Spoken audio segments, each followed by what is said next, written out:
I couldn't believe what I was watching. My chest tightened as I stared at my phone screen where my mother sat at our dining room table, glass of wine in hand, completely unaware she was being broadcast to the internet.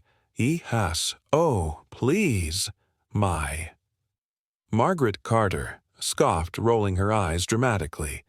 My daughter thinks real estate sales makes her successful. She couldn't hack it in medical training, and now she's just wandering through life like a desperate failure. My cousin Ava had texted me an hour ago. You need to see this. I'm so sorry. She'd attached a link to her latest live stream, part of her ongoing attempt to become a social media influencer.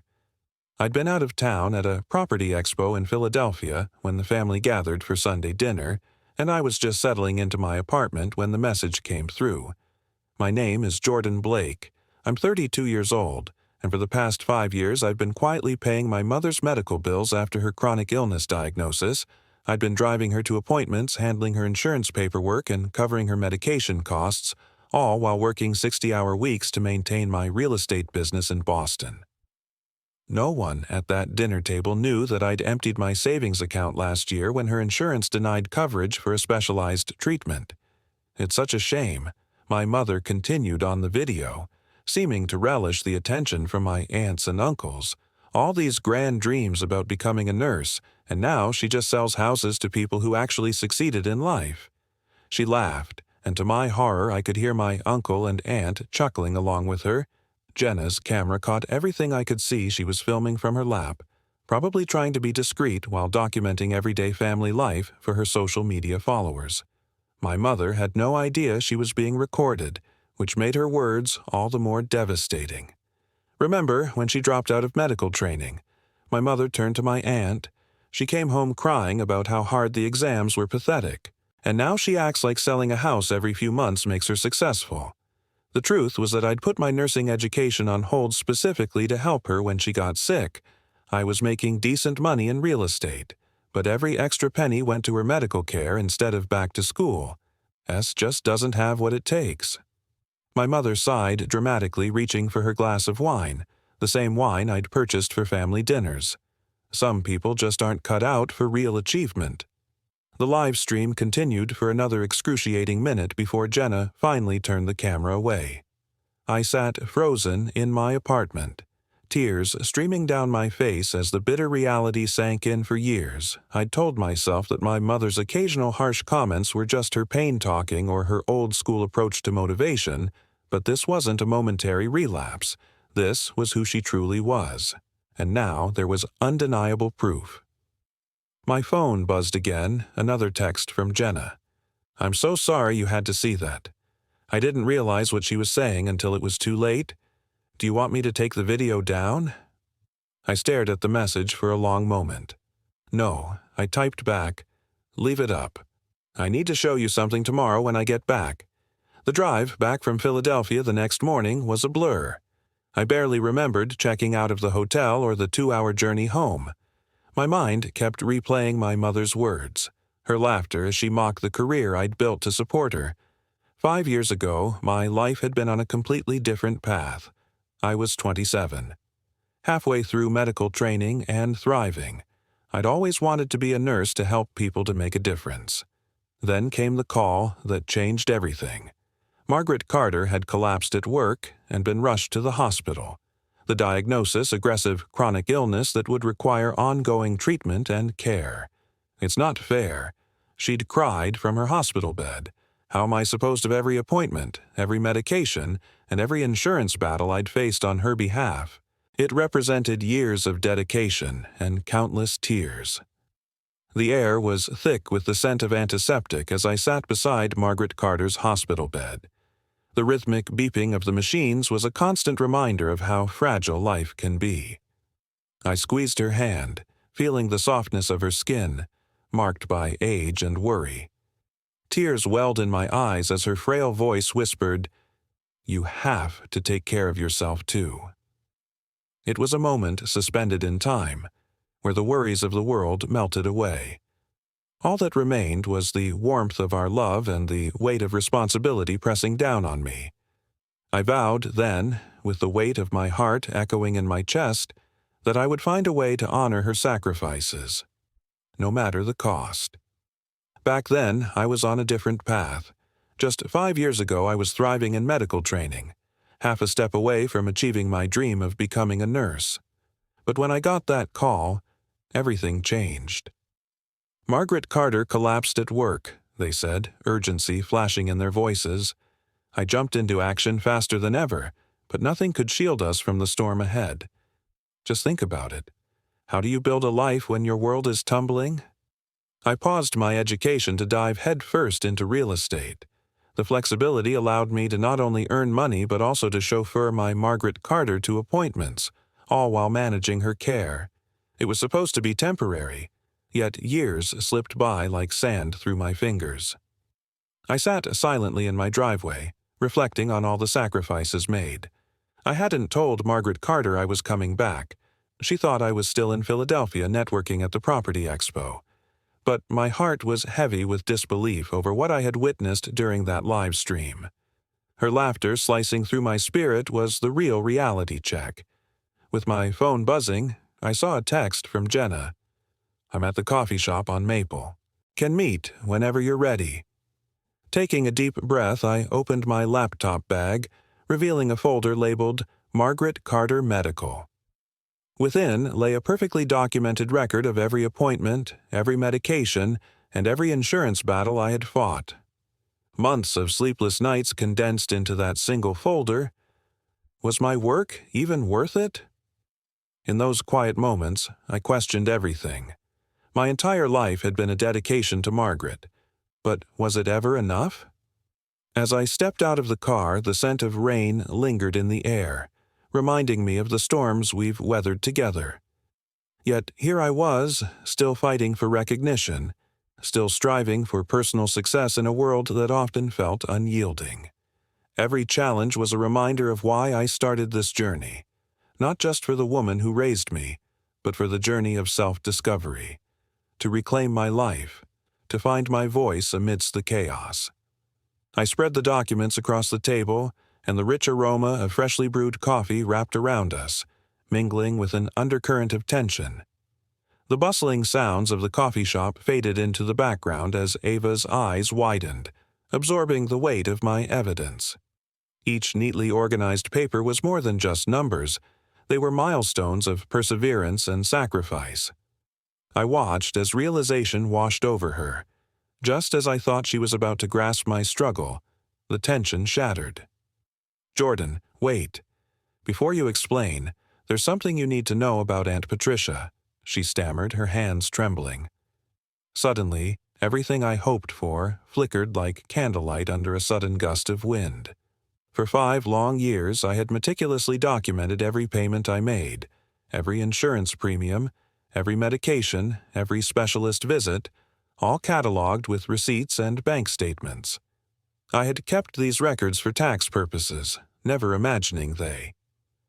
The moment I hit send on my banking app, everything shifted. The cafe buzz faded, replaced by the pounding of my heart. I was transferring funds I had saved for my Margaret Carter's treatments into my own account. It felt monumental. "Wow," Ava whispered, her eyes wide. "Are you sure?" "I've never been more sure of anything," I replied, surprising myself with the steadiness in my voice. For 5 years, I had been my Margaret Carter's safety net, while she dismissed my dreams. That ends today.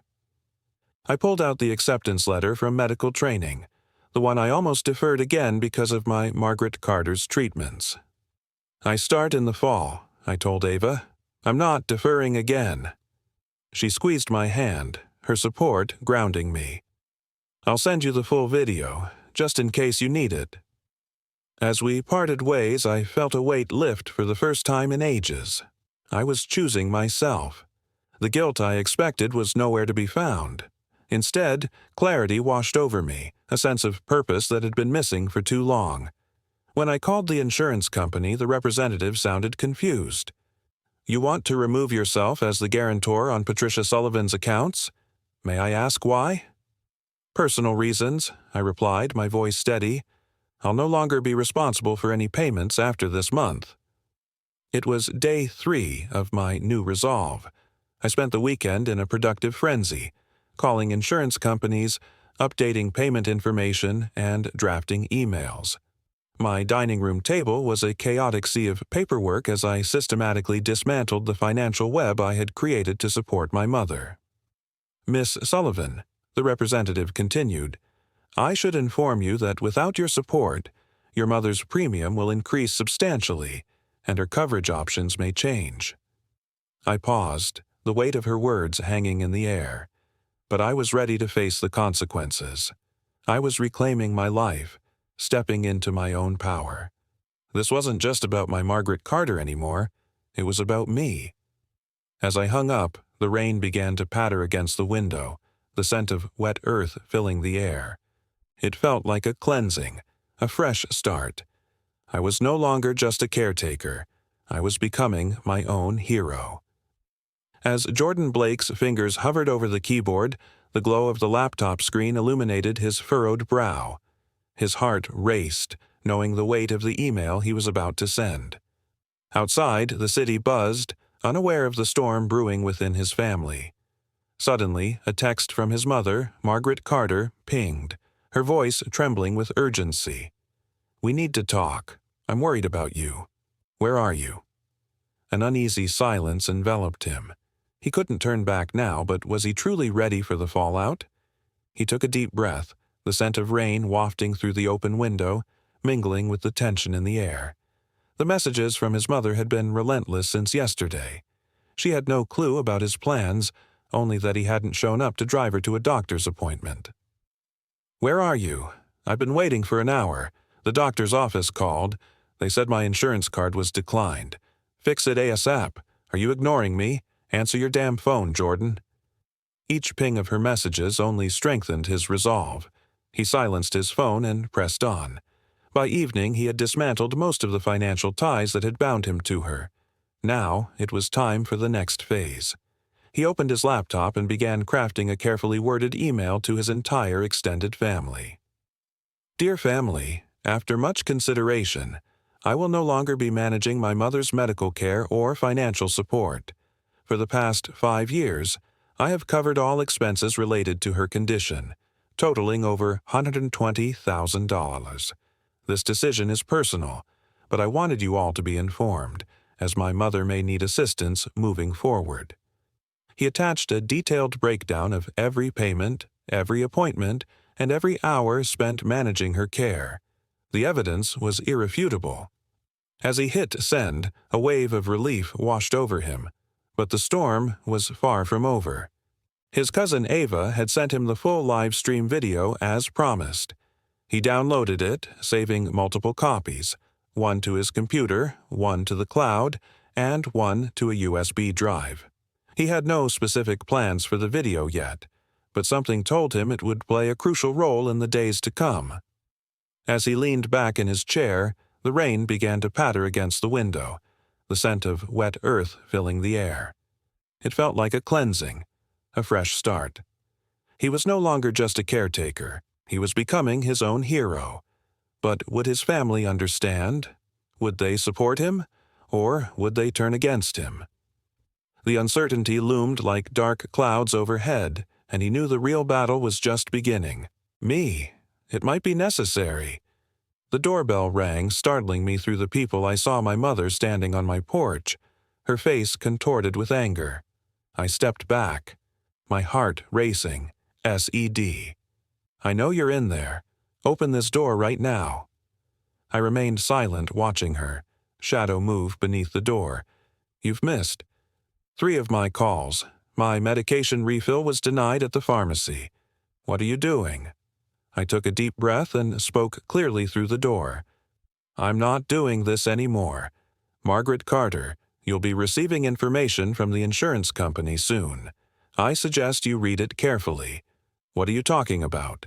Open this door." No, the single word felt powerful on my lips.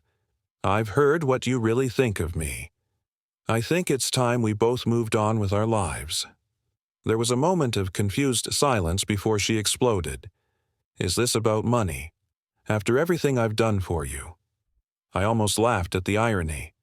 "Goodbye, Margaret Carter." Please don't come back, as her protest grew louder. I walked away from the door, returning to my laptop to finish what I'd started with each step.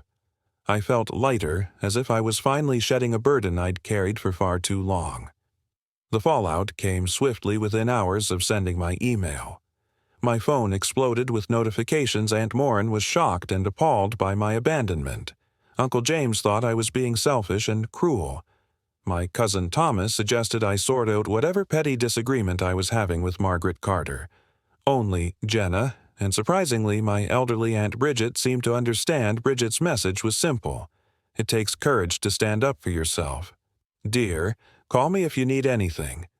I blocked my mother's number first. Then, one by one, I muted the relatives who couldn't bother to ask for my side of the story. The silence that followed was strangely peaceful. 3 days later, I sat in the admissions office at Boston City Medical Training, finalizing my re-enrollment for the fall semester. You've been away from the program for quite some time, Miss Sullivan, the advisor, said, reviewing my file. But your previous academic record is strong. You'll need to take a placement exam to determine if any refresher courses are necessary. I understand, I replied, feeling a surge of excitement. I've already started reviewing my old textbooks. As I walked across campus afterward, I felt a sense of belonging that had been missing for years. This was where I was meant to be, pursuing my own dreams, instead of living in service to someone else's needs. My real estate business would need adjusting to accommodate my class schedule, but I had already started planning. I'd focus on fewer clients, concentrate on higher-value property, and hire a part-time assistant for administrative tasks. The income would be reduced, but without my mother's expenses I could manage. When I returned home, a formal-looking envelope awaited me in the mail. Inside was a letter from the insurance company addressed to my mother. Mistakenly sent to my address, it detailed the changes to her coverage and the significant increase in premiums. Now that I was no longer the guarantor, I should have felt guilty. Instead, I felt vindicated. Ed, my phone rang. Jenna, have you seen what's happening in the family group chat? She asked without preamble. I left all those chats, I admitted. What's going on? Your Margaret Carter is telling everyone you've had some kind of mental breakdown.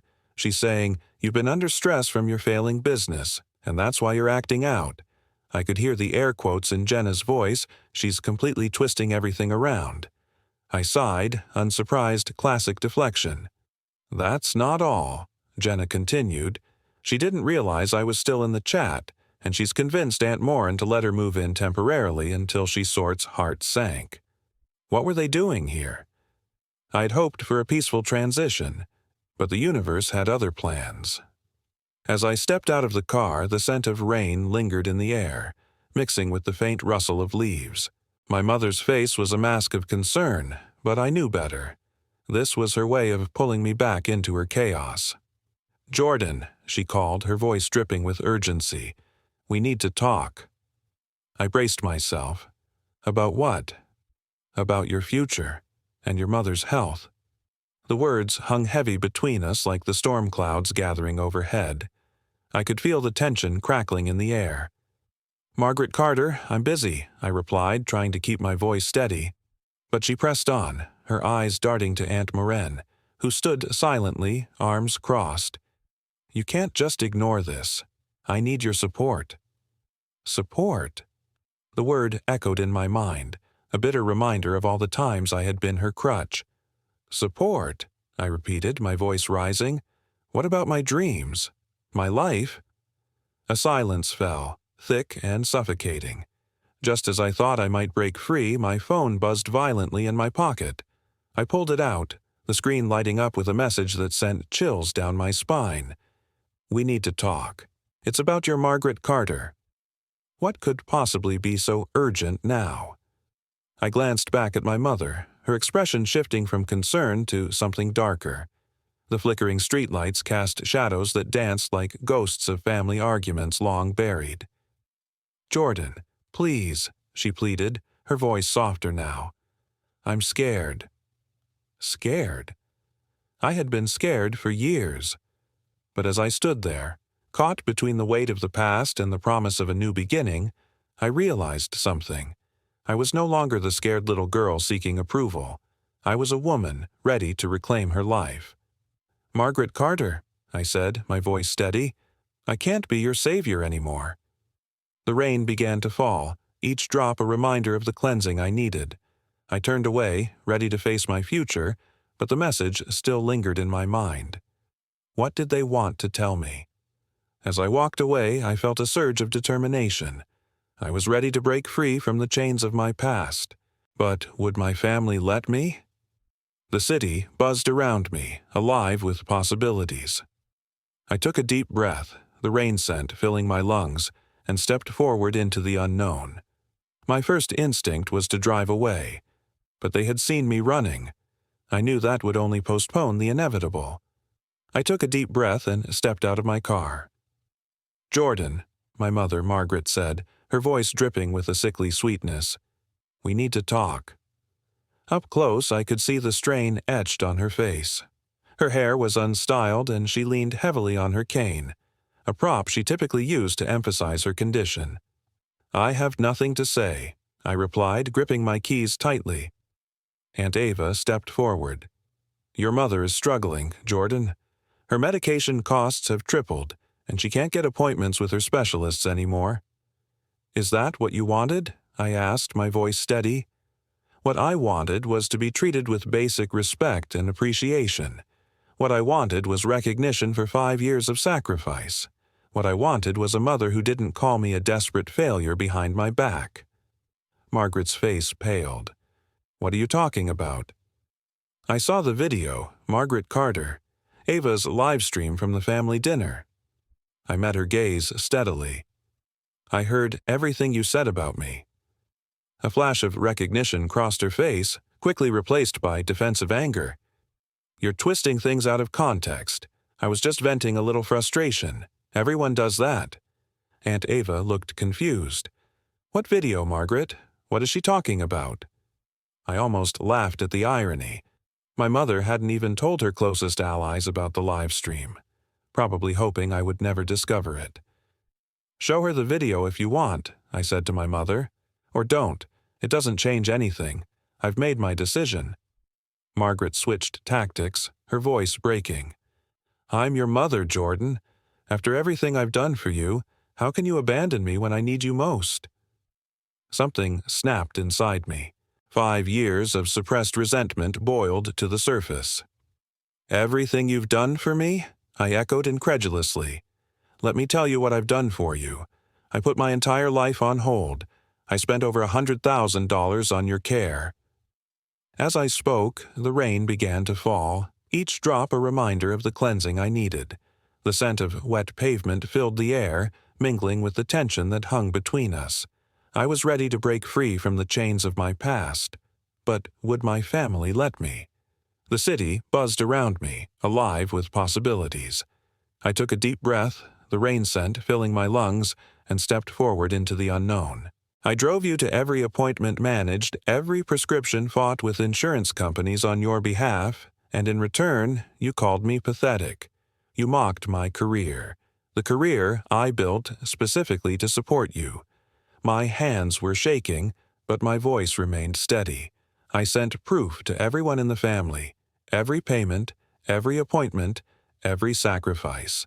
So don't stand there and act like I'm the villain." In this story, Aunt Maureen was looking at my mother differently now, doubt creeping into her expression. "Patricia," she said slowly, "what exactly was in this video?" My mother ignored her, focusing her desperation on me. "I'm sorry if I hurt your feelings, but this is an extreme overreaction I'm facing. Serious health complications."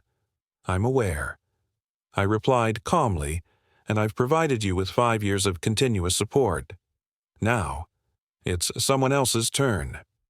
I turned to Aunt Maureen. "She's living with you now." "Right. Has she asked you for money?" "Yet how many doctor's appointments have you driven her to? How many prescriptions have you picked up?" Aunt Maureen's silence was answer enough, that's what I thought I said. Turning back to my car, "I wish you both well, but I won't be manipulated anymore. This isn't over." My mother called after me. "You can't just walk away from family." I paused with my hand on the car door.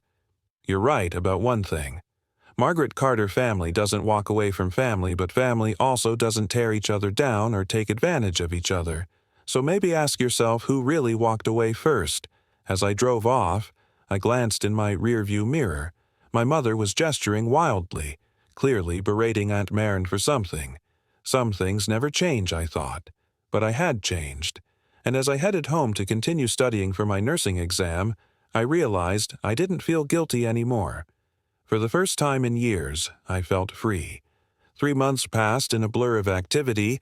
I aced my nursing placement exam, enrolled in the accelerated program for students returning to education, and reorganized my real estate business to ACC, accommodate my new schedule. I hired Kylie, a bright college student, as my part-time assistant to handle paperwork and coordinate showings when I was in class. The transition wasn't seamless. There were late-night scheduling conflicts and the occasional bout of self-doubt, but each small victory reaffirmed that I'd made the right choice. The weight I'd been carrying for years had lifted, and I approached each day with renewed energy and purpose. My family situation had reached an uneasy stalemate after our confrontation in the parking lot. My mother had apparently shown her true colors to Aunt Mean, who quietly reached out to me a week later. I had no idea what you'd been dealing with, she admitted over coffee. Patricia told me you were being difficult and selfish. I should have asked for your side of the story. It's okay, I replied, surprising myself with how much I meant it. Margaret Carter has always been good at controlling the narrative. The Boston Real Estate Association's annual awards ceremony wasn't something I'd paid much attention to. In previous years, I'd been too busy managing my mother's care to attend industry events. But when my broker nominated me for the Resilience and Real Estate Award, recognizing agents who overcame significant challenges while maintaining their business, I was touched. You're a shoe. In my colleague Jeffrey insisted during our weekly office meeting, you've closed more deals than anyone else in the office while starting medical training. If that's not resilience, I don't know what is. I didn't expect to win. But I was looking forward to the ceremony, a chance to celebrate how far I'd come professionally and personally. The evening of the ceremony arrived, and I found myself in a hotel ballroom surrounded by Boston's real estate. As I turned away from Margot, the vibrant sounds of laughter and clinking glasses faded into a distant hum. My heart raced while I processed Ava's message. The room felt suddenly small, the air thick with tension. Panic surged through me as I dialed back the unknown number, thoughts racing about what emergency could mean. My pulse quickened with a mix of dread and hope. Could my family finally recognize my efforts? The display blinked. It was time for the truth to emerge, and everything would change from this moment on. "Jenna, what's going on?" I asked, my voice barely above a whisper. "I'm at the hospital with your Margaret Carter," she said, her voice tight. "She fell, and they think it might be a reaction to her new medication. She's asking for you." I closed my eyes, waiting for that familiar wave of guilt to wash over me. It came, but this time it was different. Manageable, not overwhelming. "Is she stable?" I asked, my heart pounding. "Yes, but they're keeping her overnight for observation. I didn't want to call, but Uncle Patrick insisted." I heard muffled voices, then a shuffling sound as the phone changed hands. "Jordan, it's Patrick," he said, his tone serious. "Look, I know things have been difficult, but your mother needs you. The doctors have questions about her medical history that we can't answer." As we spoke, I saw the ceremony attendees moving into the main ballroom. The awards presentation would be starting soon. I felt torn, caught between my professional aspirations and my family's urgent needs. "I understand," I said, making my decision. "But I'm at an important work event right now." The weight of my responsibilities pressed down on me. I had worked so hard to get here, to finally be recognized for my resilience in the real estate world. But my mother's health was at stake. The scent of rain wafted through the open window, mingling with the tension in the air.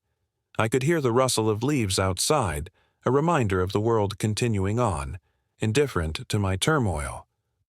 "Jordan, you need to come," Patrick urged. This is serious." I took a deep breath, feeling the gravity of the moment. My heart ached, torn between two worlds. Could I finally step up for my family? Would they see the sacrifices I had made? With a heavy heart, I made my choice. I would leave this glamorous event behind, but maybe, just maybe, this was the moment I'd finally earn their respect. As I stepped out into the night, the city lights blurred into a kaleidoscope of colors. I was ready to face whatever awaited me at the hospital. This was my chance to show them who I had become. "I can come by the hospital afterward. This is your mother." We're talking about Patrick's voice hardened. "Surely, whatever party you're at can wait." The old Cade would have acquiesced immediately, abandoning her own needs for her mother's. But I wasn't that person anymore. "I'll be there in about 2 hours," I said firmly. "Please tell the doctors I'll answer any questions then. And Patrick, thank you for being there for her." I ended the call and took a deep breath. As I turned to rejoin the ceremony, I caught my reflection in a decorative mirror. Shoulders back, head high, eyes clear. For the first time in years, I recognized myself, and the winner of the Resilience in Real Estate Award goes to Jordan Blake. The room erupted in applause as my name was announced. For a moment I sat frozen in shock. I genuinely hadn't expected to win. Jeffrey nudged me with his elbow, grinning broadly as I rose and made my way to the stage. The crystal trophy felt substantial in my hands. As I approached the microphone, looking out at the audience, I saw colleagues, mentors, and competitors united in recognition of my work. The validation was overwhelming. "Thank you." I began, my voice steadier than I felt. "This means more to me than I can express. The past few years have been challenging, balancing a demanding career with personal obligations. There were many days when I wasn't sure I could keep going." I paused, thinking of the countless nights I'd spent researching treatment options for my mother, the early mornings rushing to prepare for showings after sleepless nights of worry. But real estate isn't just about selling homes. It's about resilience, adapting to changing markets, overcoming obstacles, and finding solutions. When it seems impossible, those. As Jordan Blake sat in his car, the trophy nestled carefully in a tote bag. The dashboard glow illuminated his face, casting shadows that mirrored his internal struggle. The engine hummed softly, but it felt distant, almost like a whisper of the chaos swirling in his mind. He glanced at his phone again, the missed calls from Uncle Patrick weighing heavily on his heart. Each tick of the clock felt like a countdown, building tension in the air. Ava's text about her stability was a bittersweet comfort, a reminder of the family he was trying to support. Just as he prepared to drive off, a realization hit him. This award was more than a career milestone. It was proof he could rise above family expectations and societal pressures. Every moment of doubt he faced transformed into fuel for the journey ahead. The city lights blurred into a kaleidoscope of colors as he drove, the scent of rain lingering in the air, mixing with the faint aroma of gasoline. He could almost hear the rustle of leaves outside, a reminder of the world moving on, even as he wrestled with his own thoughts. This was his moment, a chance to show his family who he had become. Arriving at the hospital, he took a deep breath, steeling himself for the confrontation that awaited him. The sterile smell of antiseptic hit him as he stepped inside, a stark contrast to the warmth of the ceremony he had just left. In the hospital room, he found his mother, Margaret Carter, sitting up in bed, looking surprisingly alert for someone who had just experienced a serious medical emergency. Uncle Patrick sat in a visitor's chair, his expression tense, while Ava stood awkwardly near the window, her eyes darting between them. "Finally," his mother said, her tone sharp as a knife. "Nice of you to fit us into your busy schedule." Jordan set his tote bag down, the corner of the trophy box peeking out. "Hello, Margaret Carter. I came as soon as my event was over. How are you feeling?" "How do you think I'm feeling?" she shot back, her voice dripping with sarcasm. "I collapsed. I could have died, and you were too busy partying to care." Uncle Patrick cleared his throat, clearly uncomfortable. "The doctor said it was likely a reaction to the new medication. They've adjusted the dosage, and she should be fine to go home tomorrow." Jordan nodded, keeping his expression neutral. "That's good news. I'm glad it wasn't more serious." But his mother's face contorted with disbelief. "You think this is just about the medication?